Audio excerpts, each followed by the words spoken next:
Hace ya más de 30 años, un accidente nuclear ocurrido en Ucrania conmocionó al mundo y allanó el camino que conduciría al final de la Unión Soviética. Hasta mediados de los años 80, poca gente sabía que cerca de la ucraniana ciudad de Chernóbil existía una importante central nuclear, un lugar desconocido hasta el 26 de abril de 1986, cuando uno de los 4 reactores de una central de Ucrania empezó a arder, provocando lo que acabaría siendo el peor desastre nuclear de la historia, solo igualado por el ocurrido en Fukushima. Más de 30 años después de aquella catástrofe, una afamada serie de televisión rememoró un acontecimiento que puso en tela de juicio la seguridad nuclear. El reactor RBMK, condensador de alta potencia, número 4 de la planta nuclear de Chernóbil, en Pripyat, Ucrania, estalló. Los responsables de la central no siguieron las medidas de seguridad de la central y el combustible de uranio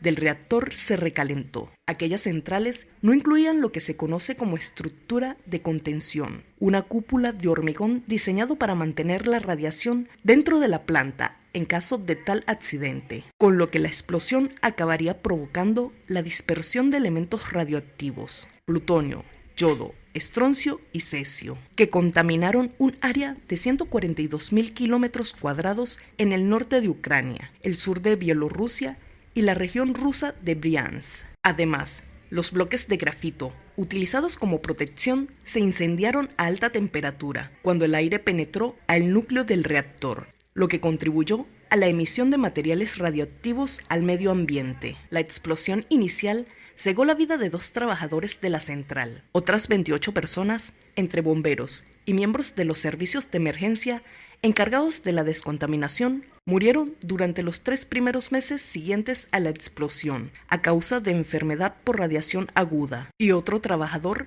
falleció por paro cardíaco. Los cerca de 50.000 habitantes de Pripyat, una población situada a 3 kilómetros de la planta, fueron evacuados 36 horas después del accidente. Durante las siguientes semanas, se procedió a la evacuación de 67.000 personas que vivían en todo el perímetro contaminado. La lluvia radiactiva, 400 veces superior a la radiactividad liberada en Hiroshima, expulsó a más de 300.000 personas de sus hogares, según informa la OMS.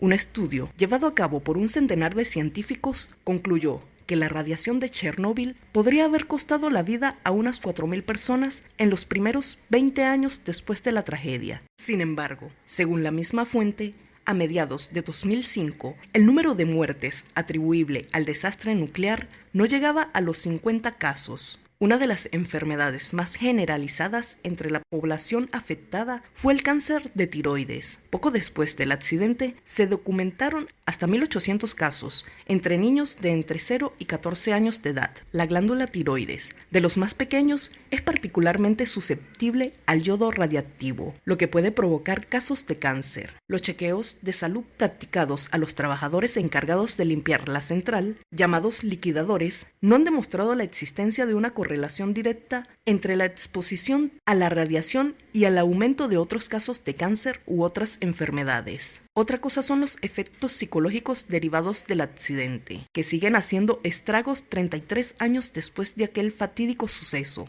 provocando numerosos casos de suicidio, problemas de alcoholismo y casos de depresión. Actualmente se estima que la contaminación se extiende por un área de unos 150.000 kilómetros cuadrados, comprendidos entre Bielorrusia, Rusia y Ucrania. La zona de exclusión engloba un radio de 30 kilómetros alrededor de la planta, abarcando una superficie aproximada de unos 5.200 kilómetros cuadrados. La nube radiactiva originada por la explosión alcanzó más de 1.000 metros de altitud, aunque los vientos favorables la mantuvieron lejos de Pripyat, donde la población todavía no había sido evacuada. De no haber sido por la meteorología, la tragedia podría haber sido todavía peor. Durante los días siguientes a la explosión, miles de trabajadores, a los que se llamó liquidadores, se dirigieron a toda prisa hacia Chernóbil para combatir el desastre nuclear. El equipo de liquidadores estaba compuesto, en su mayoría, por empleados de las centrales, bomberos ucranianos y soldados, y mineros procedentes de Rusia, Bielorrusia, Ucrania y otras partes de la Unión Soviética. Se desconoce el número exacto debido a la ausencia de datos precisos, aunque los registros hablan de hasta 600.000 personas que desempeñaban funciones en muy distintas índole.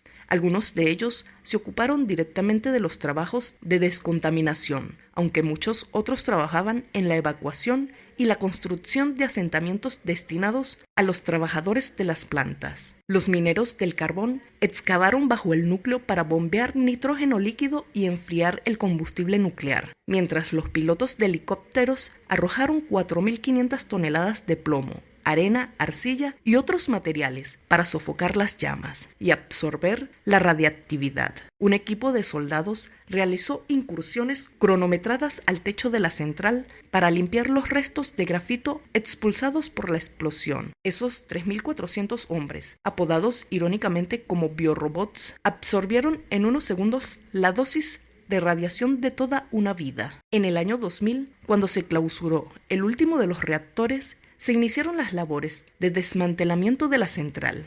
El desarme completo de Chernóbil implica la eliminación del combustible, la descontaminación del total de la planta y el área que lo rodea, incluidos el agua y el suelo, que pueden ser radiactivos. Las lecciones aprendidas por el accidente sirvieron para identificar deficiencias en Europa Central y del Este, así como algunos de los países que formaban la antigua Unión Soviética.